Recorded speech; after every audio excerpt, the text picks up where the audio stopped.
The Dave Hooker Show. A presentation of Off the Hook Sports. Objective insight, expertise, top guests. Available on YouTube, Apple, Spotify, and the Off the Hook Sports app. Download now for free. Also available on offthehooksports.com. I compute and obey. Now to Dave Hooker. Ready. Goodness gracious, there's more news than pollen nowadays. Welcome to the program. He's Caleb Calhoun. I'm Dave Hooker. A ton going on, and we'll cover it all in the program today, including why I have an unpopular opinion on Tennessee's offense and not as high on Tennessee's wide receivers than some other people, but I'm not down on them. Also, we will get to some more rankings as somebody that I respect, Joel Klatt, has Tennessee at number 10, which I believe is a little bit low. But news-wise, the ACC is exploding at this very moment. The Tennessee Vols are called a wild card team by one big name in the national media, which surprised me a little bit.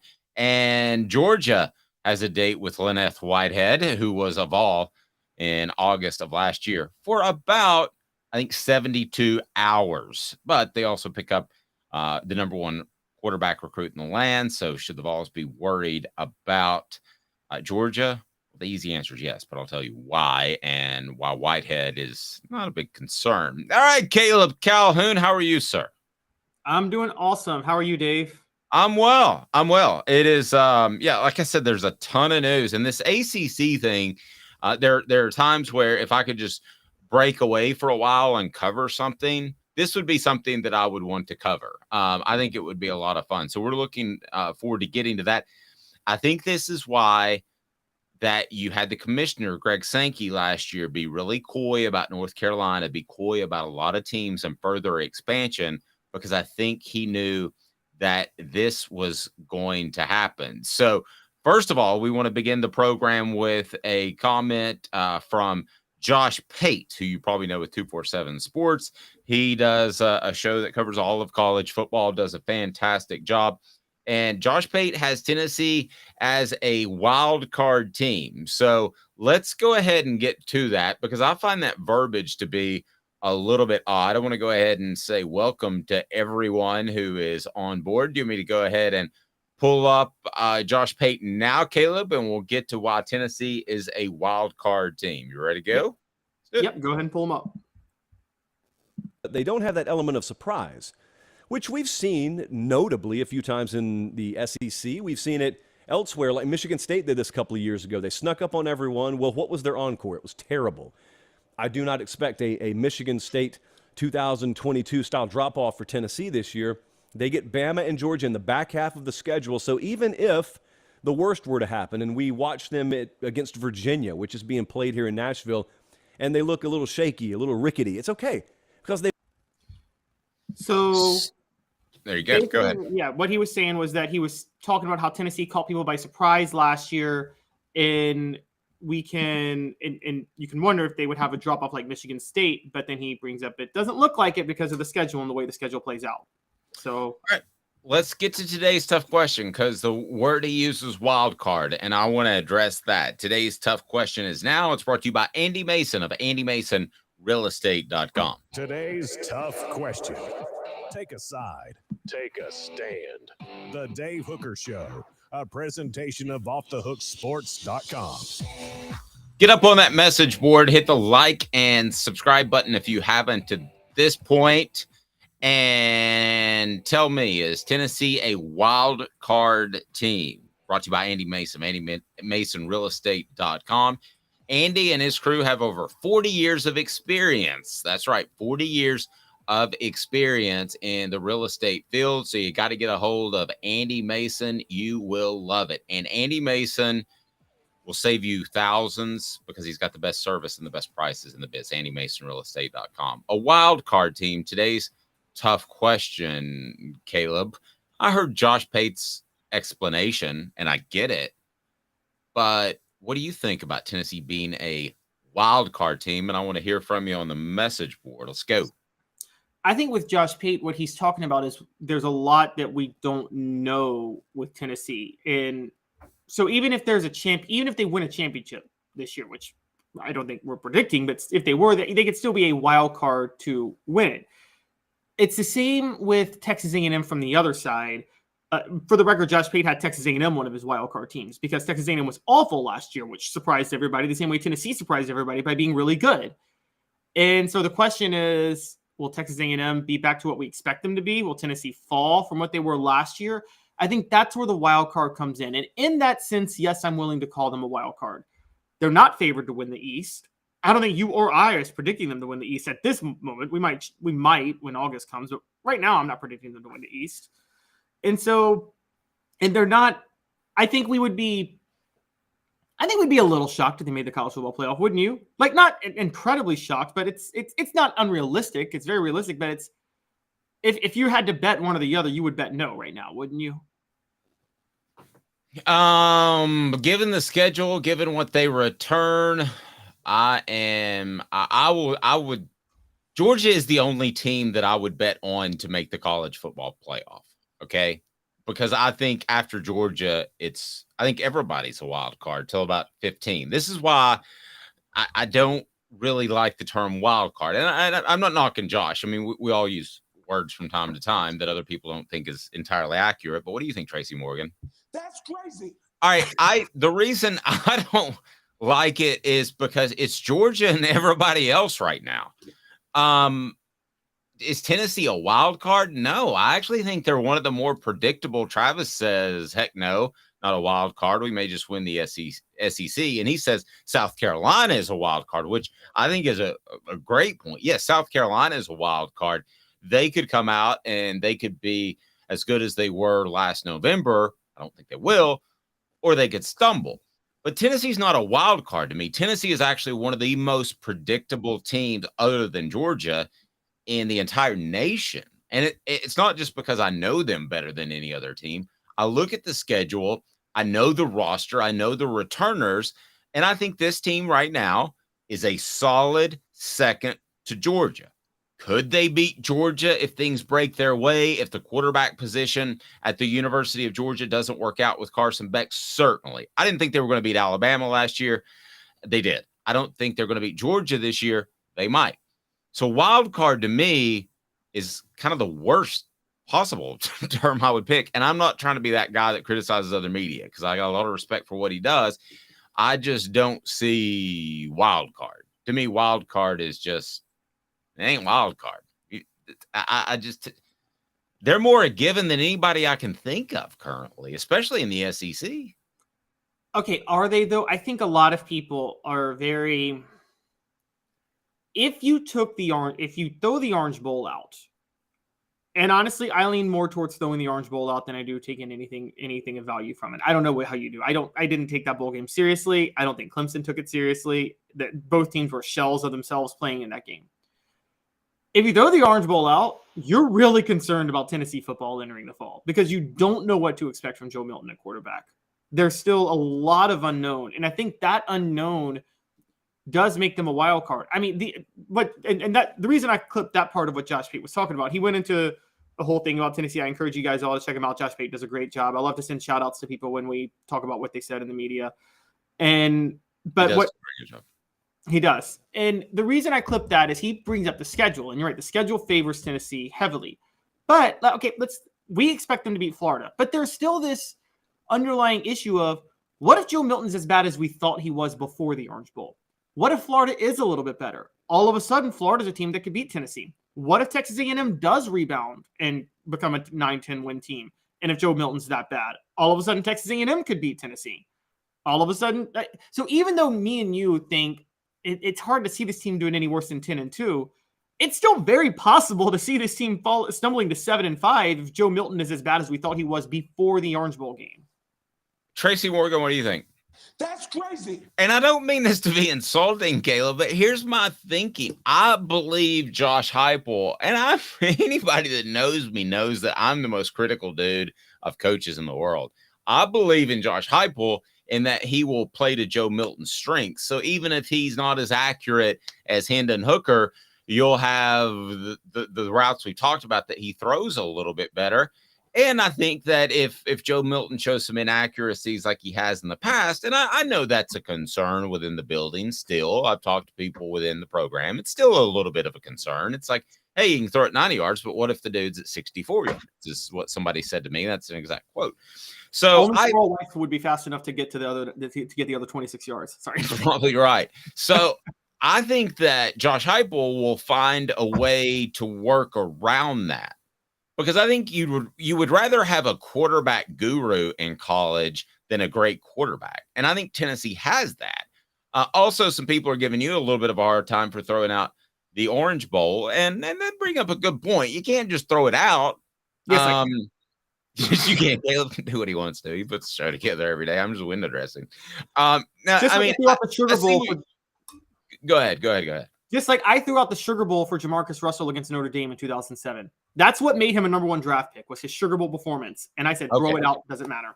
Well, I'm going to back Caleb on this for a second because you do bring up a good point. We don't know if those defensive players were super excited to play in a meaningless bowl game. So, maybe, it only takes 5 plays to make a quarterback look a lot better. I mean, so I can see where you're coming from that, but it did happen. I also think this, and I don't think this will happen, so y'all don't give me a hard time, okay? Because everybody says I'm a Joe Milton hater, and that drives me crazy. I think that if he were to struggle, I think Josh Heupel would pull the trigger and play the guy that we all love, Nico. So Dave's loving his toys this morning. I am loving my toys. By the way, Jacob, what should people do? What's up, everybody? This is Jacob Warren asking you to like, subscribe, and share. Dave needs this. I do. So I think he would pull the trigger on that. So I guess when it comes down to it, I can't go wild card when a team has a coach I completely believe in. You and I both, we also catch a hard time because we both think LSU's going to be really, really good really soon. For the next dynasty. So yeah. Yeah. If Jaden Daniels blew his knee out stepping off a curb tomorrow, I would still think they're not a wild card because Brian Kelly's going to figure it out somehow, some way. So I can't go a wild card. Now, I would have said that Michigan State's a wild card after their strong season in 2021 because I wasn't completely sold on Mel Tucker yet. So I guess it depends on what level you're sold on Josh Heupel. I think their wild card year, when they have to replace a lot of people with his high school prospects that he recruited, is 2024. Are they really, really good, or do they take a step back? Because let's face it, Jeremy Pruitt had a good eye for talent, brought in some pretty good players. Was he a doofus? Yes. But ultimately, Tennessee has benefited from transfers and Pruitt's guys. So to me, this isn't a wild card. This is, I would bet a mortgage payment on 10 wins this year. Maybe we're playing semantics, Caleb, but I don't see the term wild card. I feel like we know this program pretty well.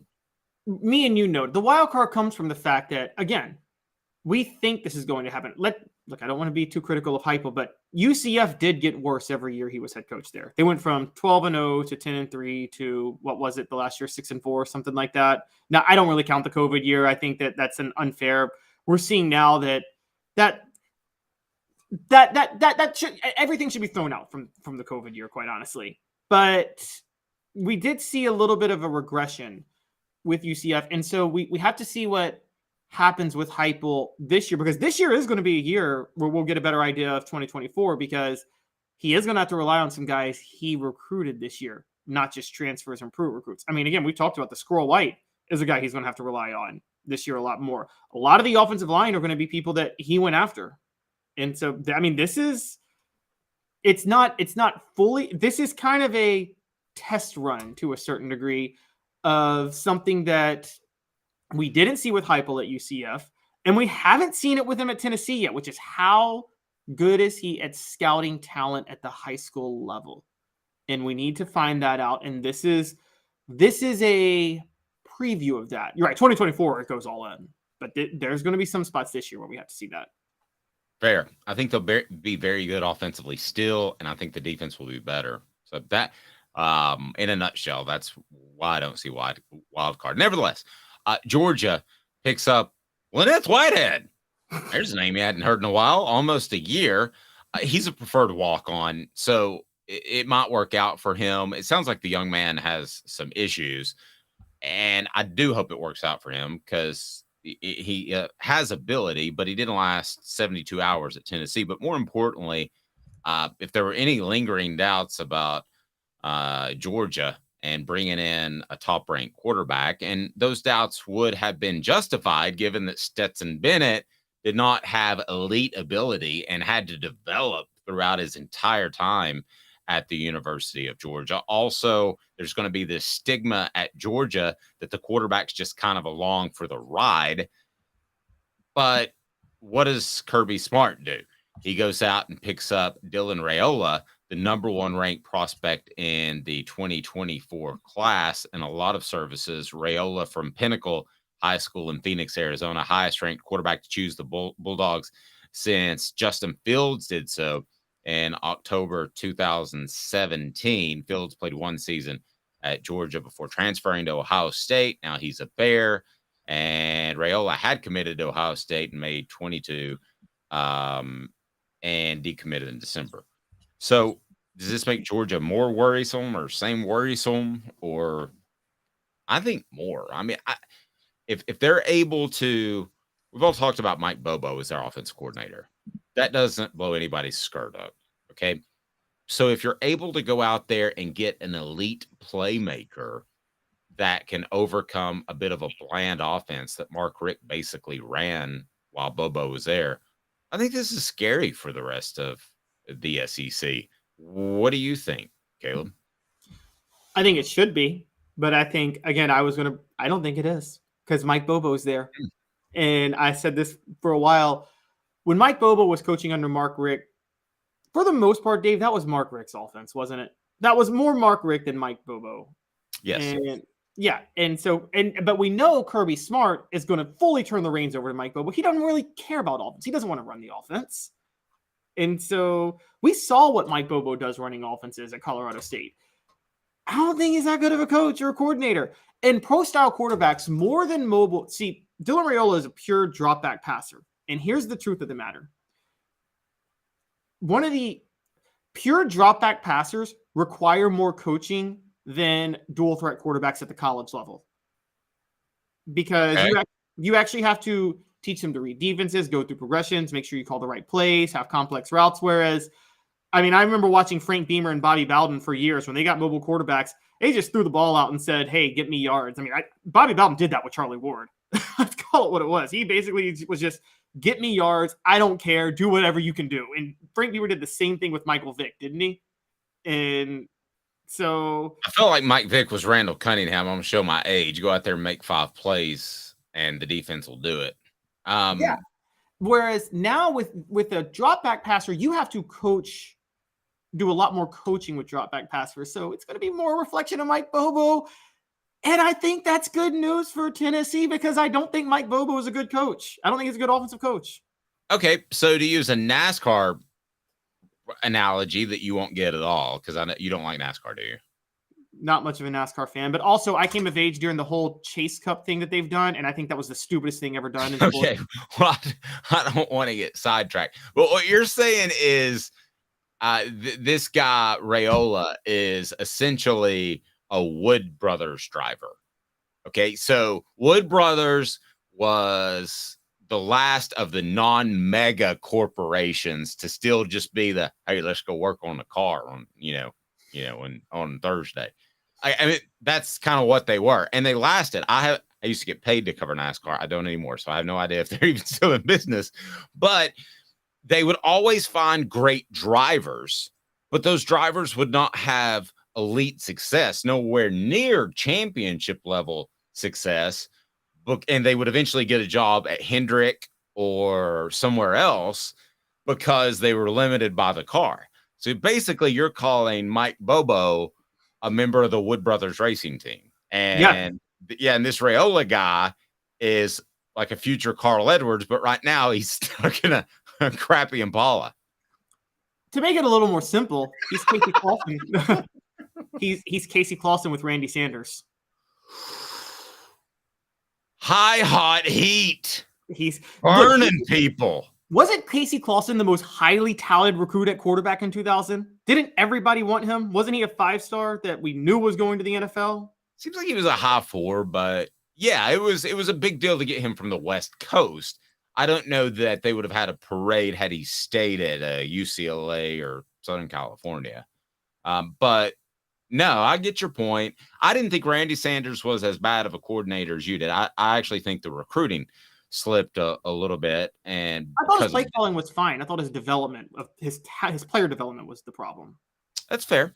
That's fair. I can roll with that. It seems like a lot of guys showed up on campus ready to play and didn't get much better.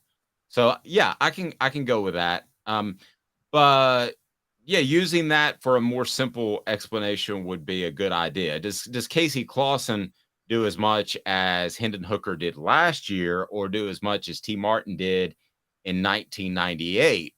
I say probably yes, although they needed at times with both of those quarterbacks the ability to run. And unfortunately, Casey Clausen had a habit of tying his shoes together before every game. So he was the slowest quarterback Tennessee's ever had.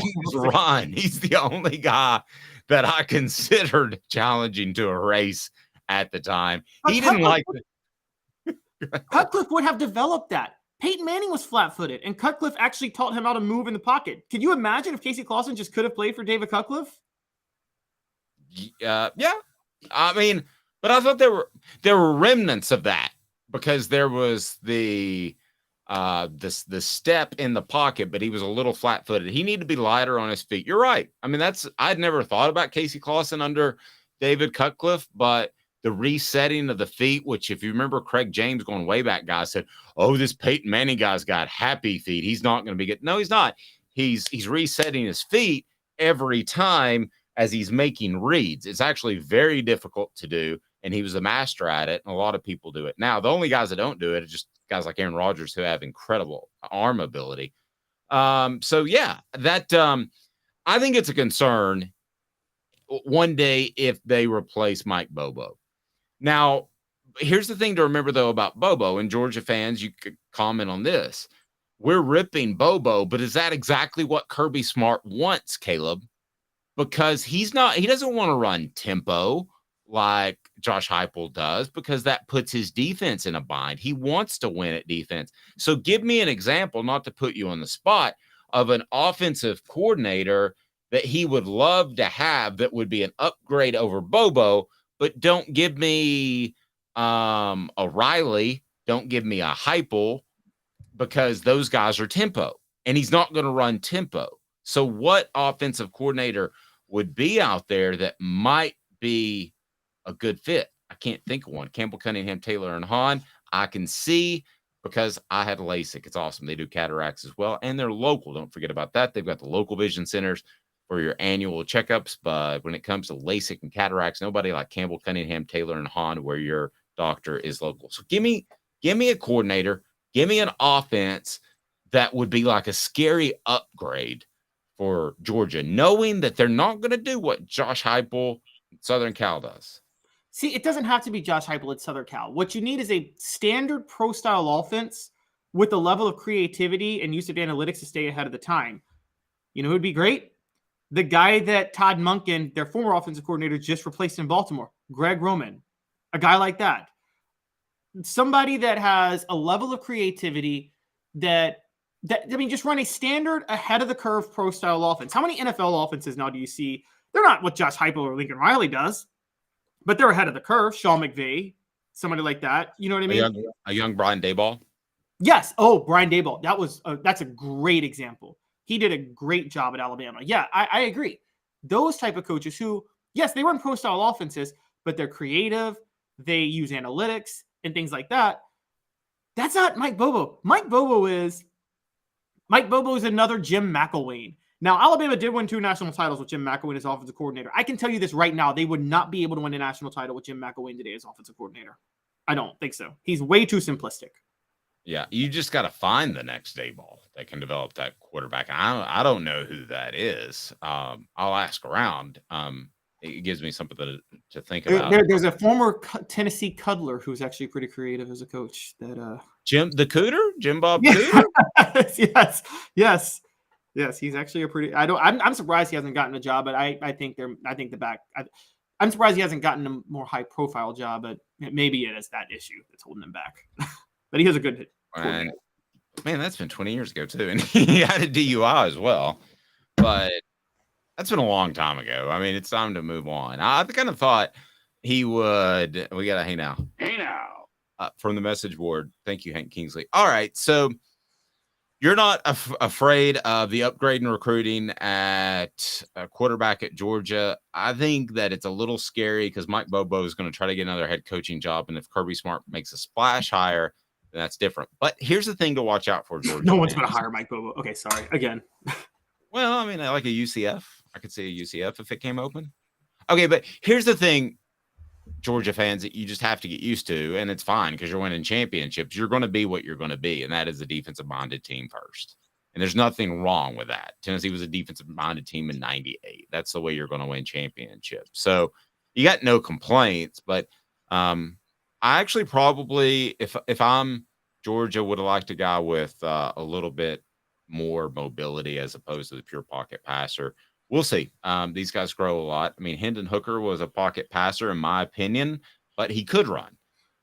Bryce Young was a pocket passer, but could run and had great mobility. The ACC is just absolutely blowing up. Is it sad?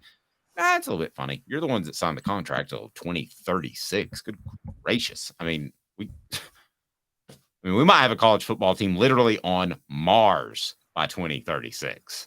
I mean, Elon Musk could decide to start Musk U on Mars. You're the ones that signed the contract. We shall discuss. So coming up, what teams should the SEC go out and get yesterday from the SEC? Because it's going to happen. It's going to blow up. 2 minutes. First, Jacob. What's up, everybody? This is Jacob Warren asking you to like, subscribe, and share. Dave needs this. Thank you, Jacob. To own the more that owns every job, then get to Vassy Lawn and Garden in Cleveland and get you a Toro. I'm David Vassy, here to talk to you about Toro. With a Toro Zero Turn, you'll get more out of every minute and you'll reach the finish line faster. At Vassy's, we like to say, no matter if you're mowing 3 acres a week or 11 lawns a day, homeowners and business owners alike find confidence in equipment they can trust from top to bottom. Vassy Lawn and Garden, Highway 60 North in Cleveland. Man alive, it's worth the drive. Hi, Mike Davis here with City Heating and Air, reminding you to always dare to compare. Our team provides quality local heating and air service, installation, and maintenance across East Tennessee. We use only the best equipment like American Standard heating and air conditioning for your residential, new construction, or commercial needs. Honesty, dependability, and customer satisfaction have been the cornerstones of our business since 1961. City Heat and Air. Dare to compare.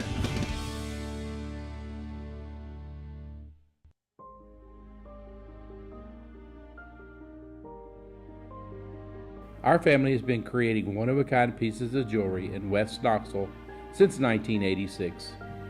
Each piece is a combination of unique processes that bring your idea to life. Every day in our shop, a truly special item with a story all its own is being manufactured in our facility, bringing the history and family sentiment into a whole new generation of life.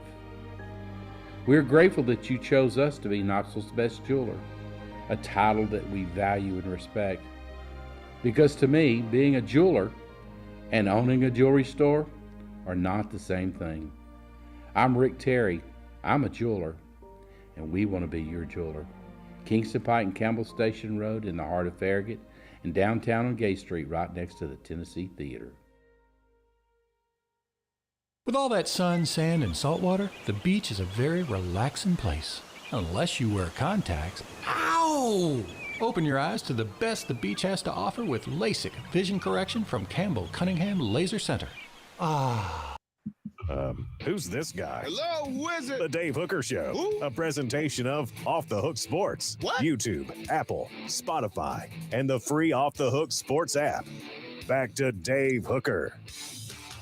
Look at our message board throwing high hot heat. Dewey Warren, shout out. Swamp Rat. The Swamp Rat. How about that? Elias says Jim Bob Cooter isn't the first incredibly country Tennessee quarterback to be an offensive innovator. By the way, Jim Bob Cooter has like an incredibly high IQ. I don't know. He got like a perfect score in the ACT. It was a Wonderlic, wasn't it? I think it was both. Oh, I think he got perfect on the ACT. I think it was 36.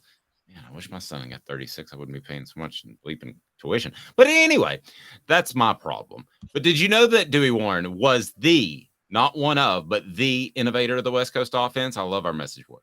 Actually, he was not. He worked under Lavelle Edwards, not just the West Coast, but he actually really kind of he helped develop the run and shoot offense. And here's the great irony of that. The run and shoot offense was the precursor to the fun and gun, which Tennessee could not figure out for the life of them in the 90s. By the way, I remember Lavelle Edwards was doing some speaking engagement, and somebody had told me, well, and Dewey's never bragged about it. I love Dewey. Dewey's never bragged about it, but somebody told me, he invented the West Coast offense. I'm like, bull. That's not true. I thought that was in San Francisco with Bill Walsh in between that coaching staff's visits to strip clubs. Oops. I didn't mean to say that. Yeah, so we had Lavelle Edwards. Okay, sorry. Speaking of tempo, but so we had Lavelle Edwards on because he was doing a speaking engagement in Knoxville. And I said, I'm just going to flat out ask you, did Dewey Warren invent the West Coast offense? He goes, absolutely. He said he was the one. And he answered it so quick and so succinctly, so authoritatively that I had trouble with a follow-up question. But yeah, he invented it. We need to have him on sometime. We need to do a where are they now? That would be cool. Yeah, go ahead, and if you don't mind, fill out some give me some names you want to where are they now, other than the Celebrate 98 series.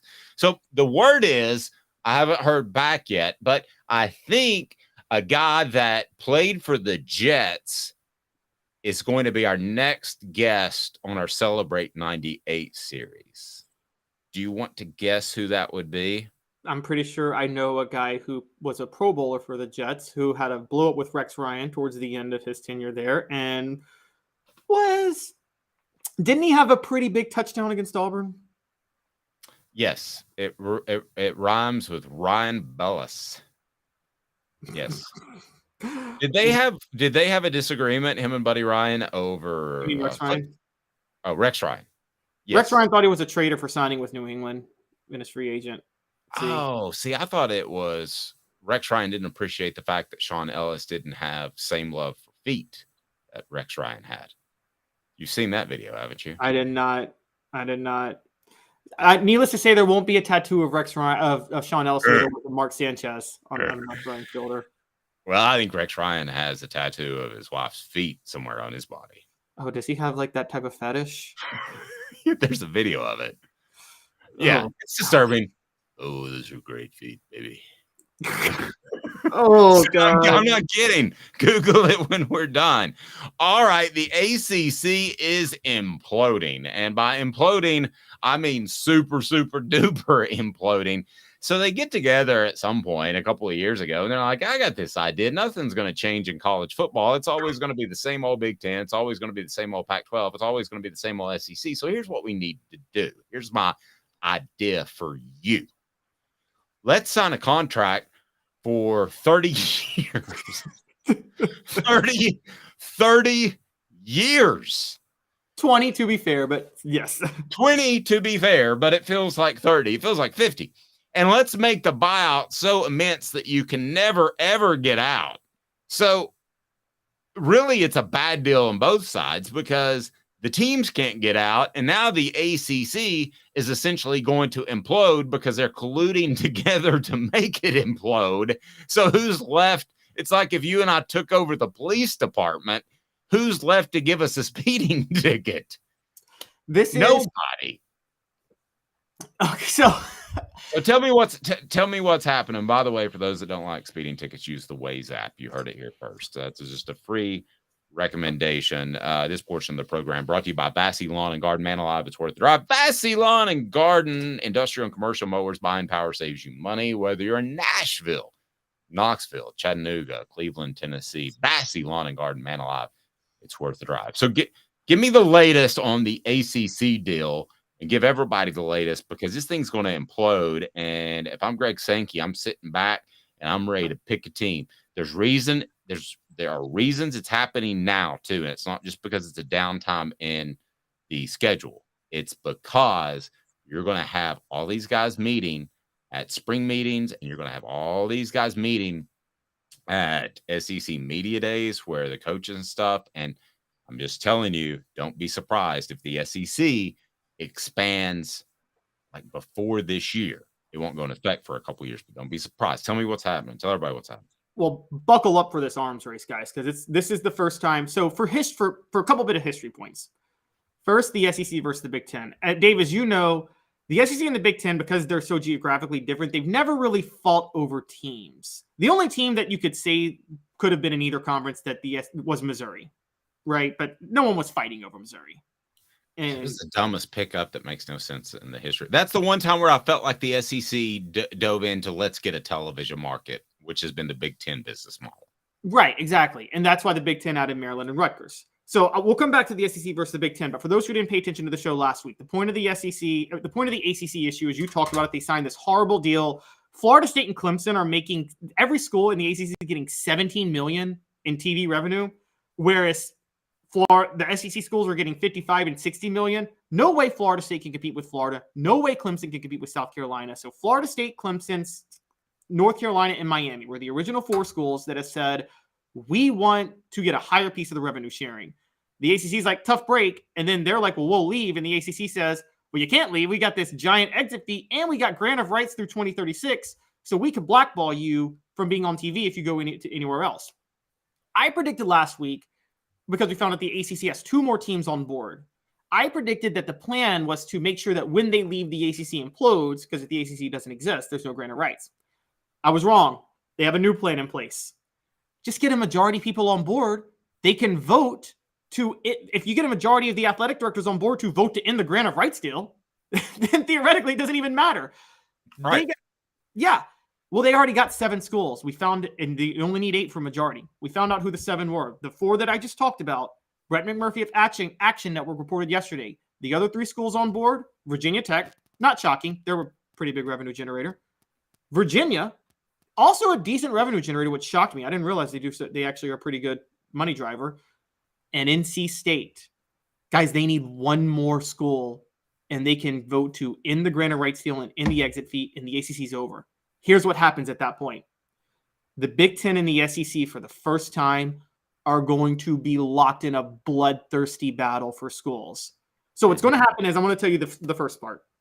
I'm going to tell you how each conference tries to add teams.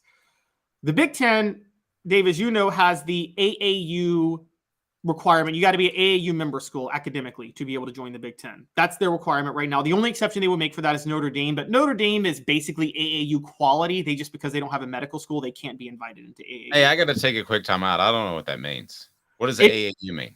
So AAU is, let me see what it stands for. AAU. I thought that was the basketball circuit. Association of American Universities, which is this collection of elite universities that you have to invite schools in. These are what you call public Ivies. Okay. So okay. Is UMass in there for personal reasons? Go ahead. Boston U is in there, but not UMass. But yeah, so the Big Ten, with the exception of Notre Dame, right now is still only accepting AAU member schools if you want to join. They have, because the Big Ten, it's unlike the SEC, it's about research along with athletics. So AAU, they have to hit that baseline. Then for the Big Ten, number 1 to them is markets and number 2 is brand. For the SEC, it's the reverse. Number 1 is brand, number 2 is markets.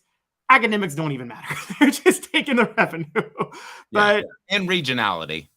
Yes. Except for Missouri, which I guess is kind of a southern state.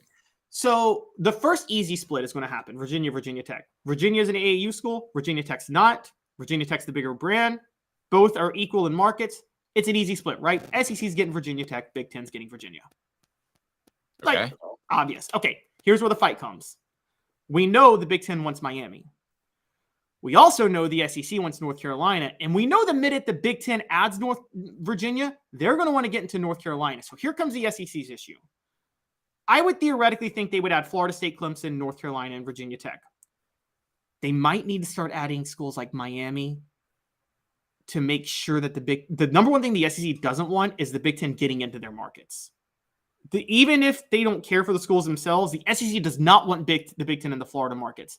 They want to corner the North Carolina markets. So this is where the arms race comes.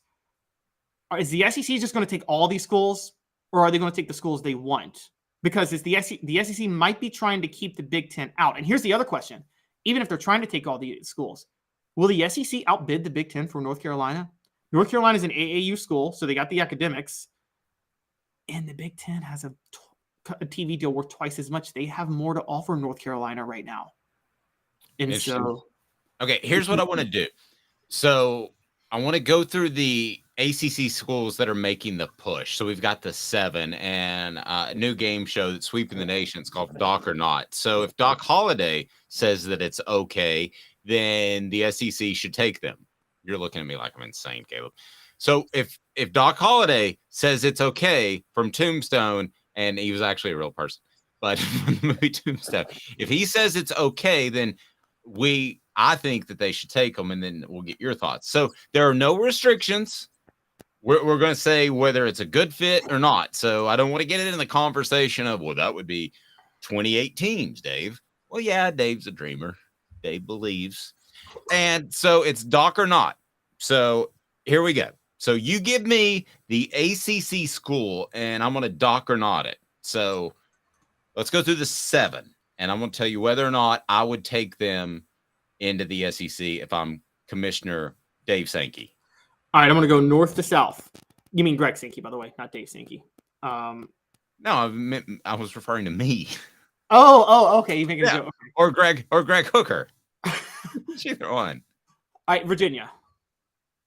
Why don't you shut the hell up? I don't want Virginia. I'm with nothing you. For me. I'm with you largely because of the next school, Virginia Tech. I'm your Huckleberry. Love Virginia Tech. I think that would be a great SEC fit. That's a natural rival, Tennessee, Virginia Tech, isn't it? It's like, okay, so even without the bastardized game they had right. Bristol Motor Speedway, where you couldn't see the game because it was 5 miles away. Go ahead. North Carolina. I'm your Huckleberry. Taking it. All right, here's my question. Hypothetically, North Carolina joins the Big Ten. NC State.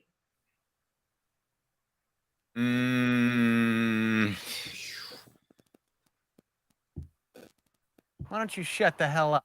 You suck. I'm not taking NC State. You're completely wrong on this, Dave. If North Carolina you go all out for North Carolina, but if they choose to join the Big Ten, you got to take NC State. You cannot let the Big Ten in the North Carolina market while you're not in there. But I'm strictly ball, man. I mean, they got enough money.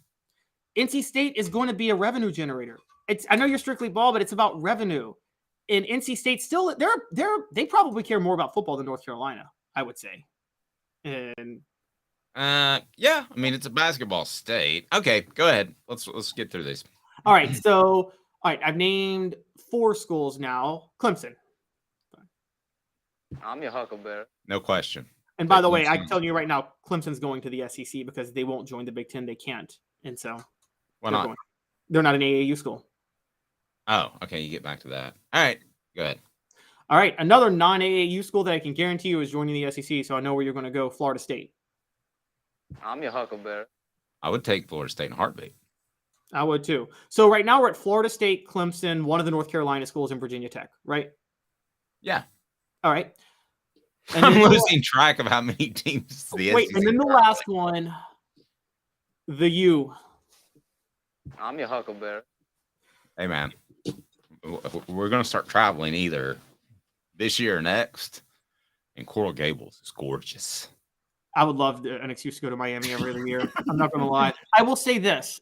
I actually wouldn't take Miami from the SEC's perspective, but I would take them now because I think you agree, right, Dave? You don't want the Big Ten in Florida.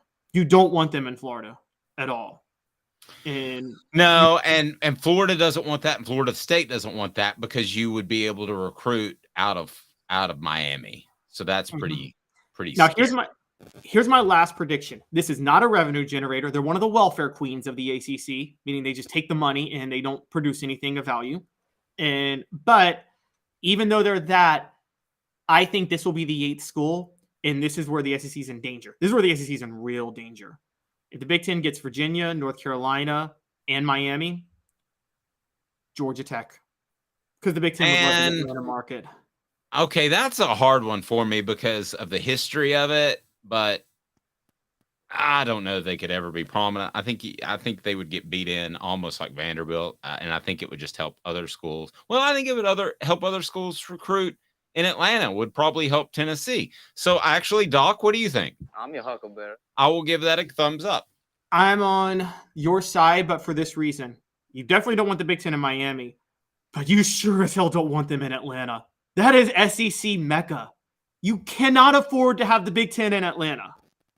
Yeah, I can roll all that. I like what you said. All right, so there was a recent column that talked about Tennessee's wide receivers and how they were one of the most, was it confident groups, or that this particular writer had the most confidence in?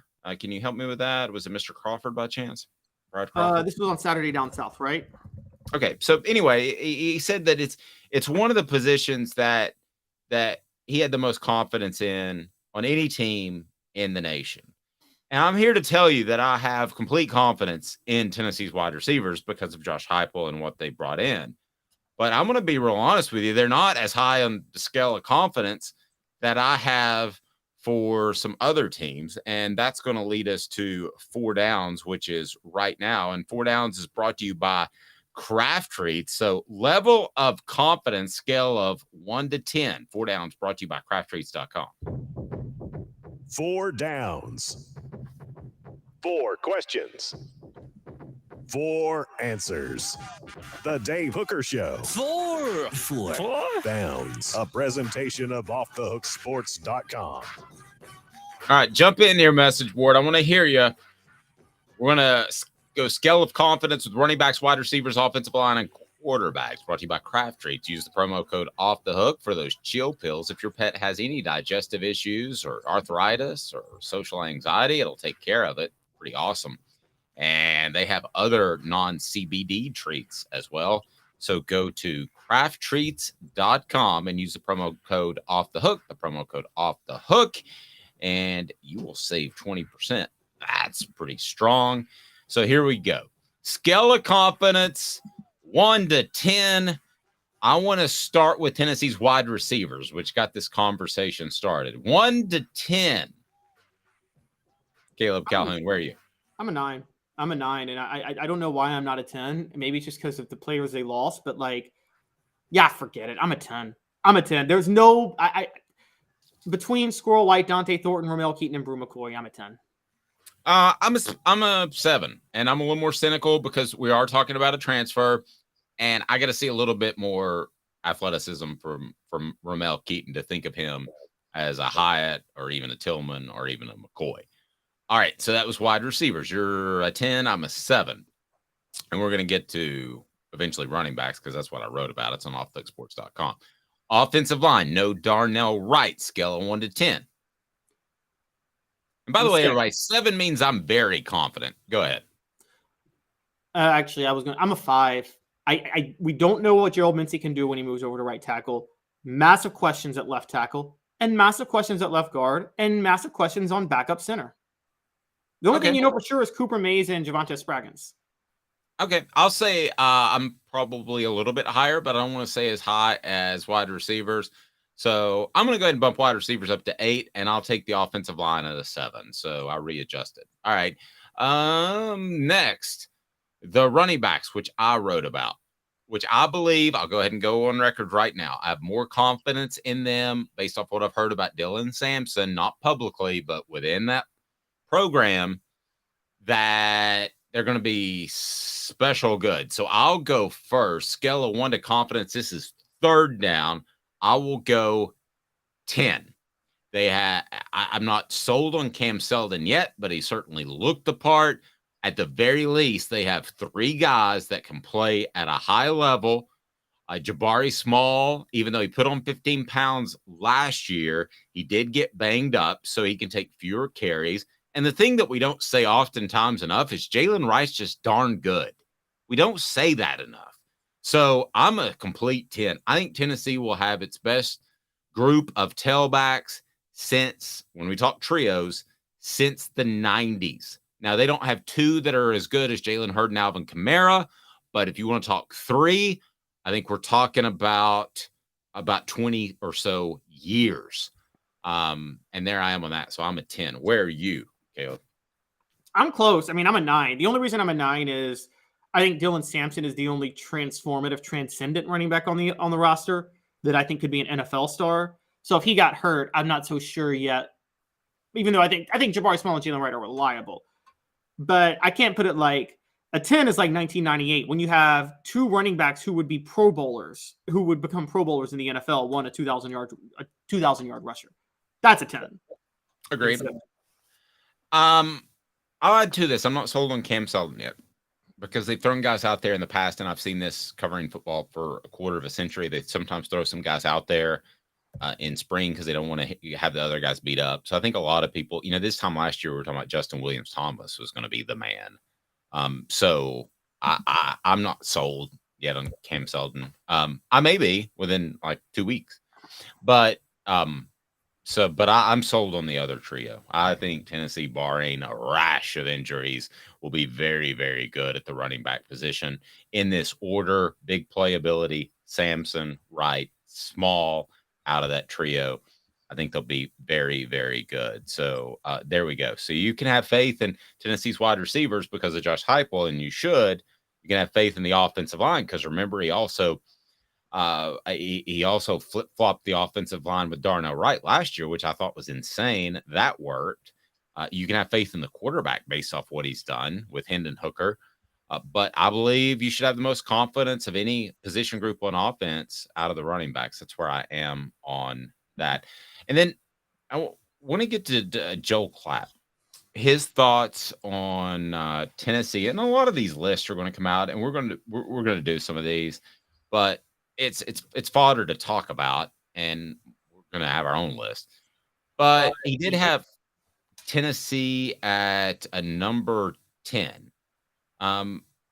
Face value, I've got no problem with that, Caleb. I think they should be considered a top 10 school, but one of the things really stuck out to you on the list. What? Yes, what stuck out to me on the list was the teams he had ahead of them. One of them was, and it's one that's been sticking in my crawl. We're going to start talking about more teams in the future, like we did yesterday with South Carolina, and we're going to do one on Florida State in the future. And I'm going to spoil it for you guys. I think they're the most overrated team in football this year. Like, I think I don't get the love for Florida State, but that's a story for another day. But he has them at number 8. That bothers me. The other one that bothers me is Washington at number 9. Now, let me be fair real quick to Washington. They do have, I think they have Michael Penix Jr. back at quarterback, and this guy is a very highly touted guy. Just so you guys, in case you guys forgot, he was committed to Butch Jones with Adrian Martinez in 2018. Michael Penix, Adrian Martinez, Butch Jones. Butch Jones was still getting recruits. He just could not coach him to save his life. He needs to get committed to a new hairstylist. Yes. Oh my gosh. It's like straight out of like 1983, right? I mean, you make a lot of money and you got an $8 haircut, for goodness sake. Go ahead. So that bothered me. Washington, yes, they finished the year strong. I mean, they won 7 straight to end the year. They beat Oregon on the road. They beat Oregon State at home. But I mean, come on. Are we really putting Washington ahead of Tennessee? But one of the things, their selling points was beating Michigan State last year, who was number 11 at the time. Well, they weren't the number 11 ranked team. We found out towards the end of the year.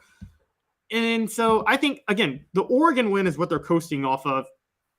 And Oregon, in case we forgot, lost 49-3 to Georgia to open the year. So I got a problem with Washington being ahead of Tennessee. And I got a problem with FSU being ahead of Tennessee.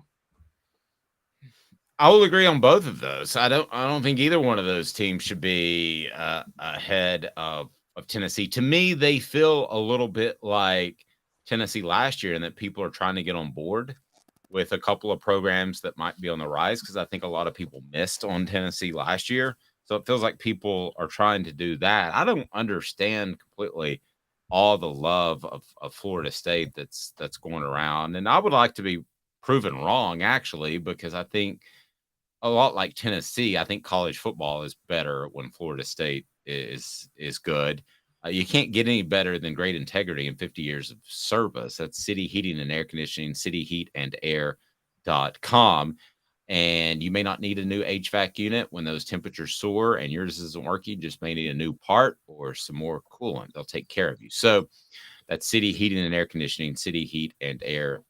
All right. So why is Florida State getting all the love? Explain that to me. Because they finished last year on a 6-game winning streak, and people are buying into and they beat Florida and Oklahoma to close out the year. So people are buying into maybe Mike Norvell's building something. And I think that if there is one team that I think has, and I think Bobby Bowden, to his credit, by how great he was with the media and how open he was for decades, rest in peace, and how much of a just awesome guy he was, bought Florida. I don't think any program got more goodwill bought for them than Florida State. They got more goodwill than Notre Dame. I think people try to will Florida State to be good. So Florida State goes 10-3 last year, doesn't beat one team in the top 25. They lose 3 straight, all to the only 3 top 25 teams they played.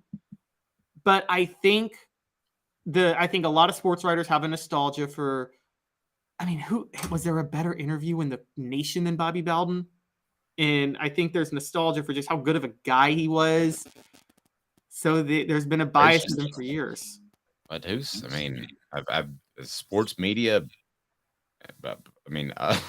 These are the same sports writers, by the way, that gave Florida State the national championship in 1993, even though they and Notre Dame both had one loss and Notre Dame beat Florida State. Well, you may be onto something with the love for Bobby Bowden. I interviewed him when he won. I think he won an award at Tennessee, and yeah, he was cool to deal with. But that's been a long time ago. How many sports writers are still in sports writing that interview Bobby Bowden? That's turned into a long time ago.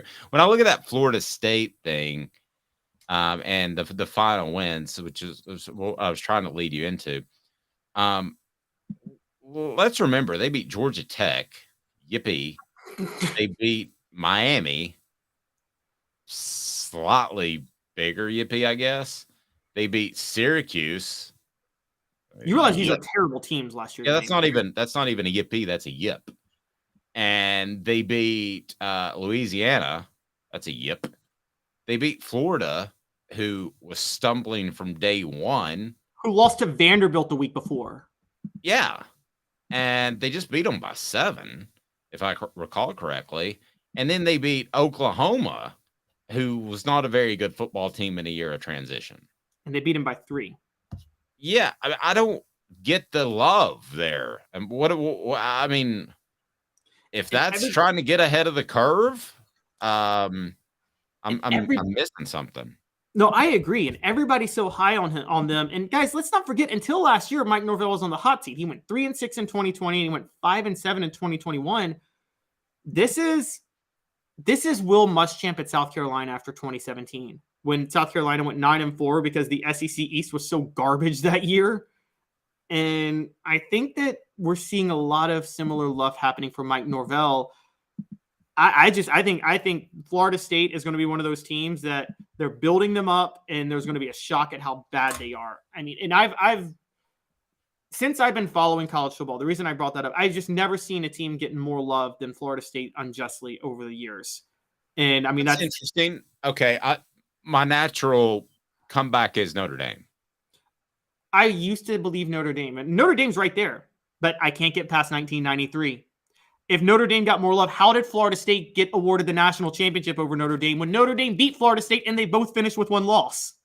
Okay, well, help me with this. Did they win the coaches or did they win the AP? Both. Florida State won both. Oh, well, that doesn't make any sense.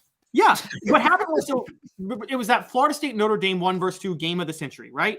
Notre Dame beats Florida State. Now, the next week, Notre Dame gets upset by Boston College. Fine. But they should stay ahead of Florida State because both teams have one loss, and Notre Dame beat Florida State. And then Florida State gets to play Nebraska for the national title in the Bowl Coalition, I think is what it was called back then.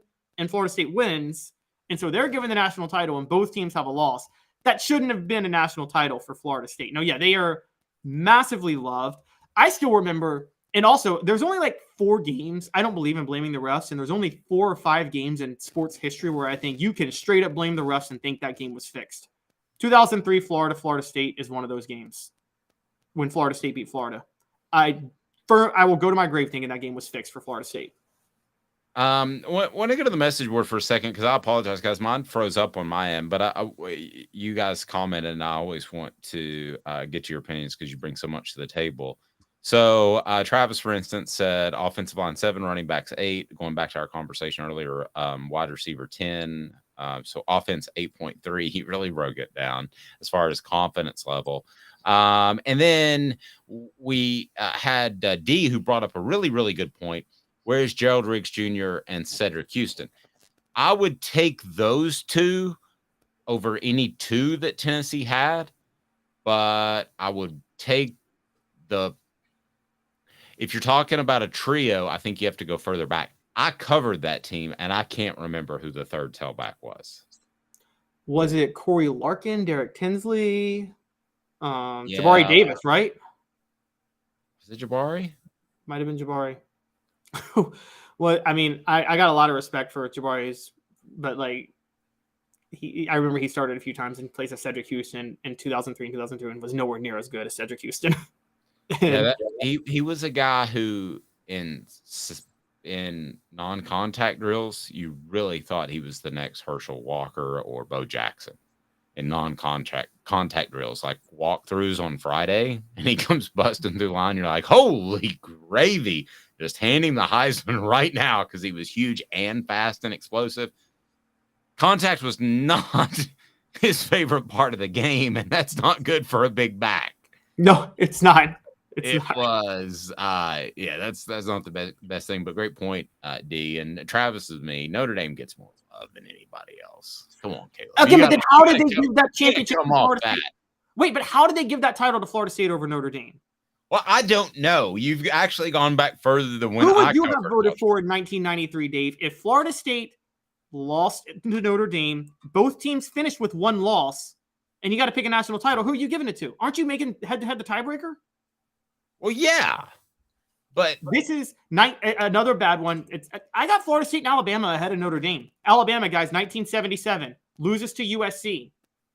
Both teams finished with a loss. Alabama gets voted ranked number 1 at the end of the year, not USC. Wait. Notre Dame has made like 3 college football playoffs because they're Notre Dame, and they go in there and they just get hammered.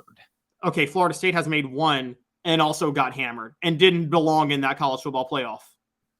Okay, this may be our first big disagreement. I think it's Notre Dame gets more love than everybody else, and then there's a second level. But I've got data on my side. There's literally evidence of Florida of when it comes to Notre Dame's in the top 3. Florida State's number 1. They have the most undeserved national title in history. It's true, but I do have. Bobby Bowden should only have 1 national title to his resume, not 2. But I do have the drop board on my side. And what does the drop board say? You suck. No, I don't mean that. No, that's fair. I'd never looked at it like that. Now, I will say above all of them, until 2011, the most annoyingly loved person in the history of college football was Joe Paterno. And it always made me want to vomit before the scandal happened. So you think Bobby Bowden got an unfair break at times because he was a good dude? Good, very strong faith Christian guy. You think a lot of people related to that? It wasn't even a strong faith Christian. It was that the media loved. He was so good. He was such a good interview and honest. Same with Steve Spurrier, by the way. I mean, that you saw that with Spurrier. I think one of the things that hurt Tennessee when there was the whole ESPN hates Tennessee in the 90s, I think part of it was a lot of media members preferred Johnny Majors as an interview to Philip Fulmer. Because let's be honest, who would you rather interview, Dave? Who's a better interview? Johnny Majors. Especially if you show up with a bottle of whiskey. Exactly. Also on the website, would Johnny Majors, whose estate is up for sale, would he have won a national title had Philip Fulmer not replaced him? I explained why I think not, and we may get into that tomorrow. But the one guy, I do think the faith part, because we're predominantly Christian country, I think the faith part played into it maybe more than you. And the reason I say that is his protege, Mark Richt, got a lot of passes at Georgia when it was obvious they weren't on the level of the other teams to compete for a championship. They had 1 year where they were like a play away from being in the national championship game. So I think that plays into it somewhat, but you're right. Great interview, affable. He's accessible. And Travis says, dadgummit. That's what he always said. But it was accessible. Why? Because he called it a day at 6 p.m. And I think a lot of people were able to interview him because of that. I mean, he didn't think the ball had to be 16 hours a day, which 90% of the coaches do. So a lot of just things I'm throwing out there about Bobby Bowden. But yeah, if you want to talk about coaches that got a pass for longer than they should have, it's definitely Mark Richt at Georgia, right?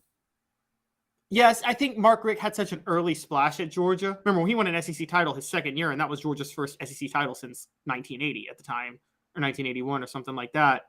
And then he won another one in 2005. So I think Mark Richt made an early splash, and there was this idea of, oh, he's finally going to get over the hump at some point, and just never materialized. I think part of that was, by the way, to be fair to Georgia, they had Notre Dame standards in the SEC at the time. They had really high standards for their athletes and their players that you weren't going to be able to compete in the SEC. And they finally just said, forget it. We're throwing all that aside, and we're going to go just try to win a national title now. And I think that's where Kirby Smart has it a little easier than Rick did. Great stuff. Thanks for watching the show. We're live each and every weekday at 10 a.m. Don't do what I say when it comes to subscribing and like. Do what Jacob says. What's up, everybody? This is Jacob Warren asking you to like, subscribe, and share. Dave needs this. He's Caleb Calhoun. I'm Dave Hooker. This has been a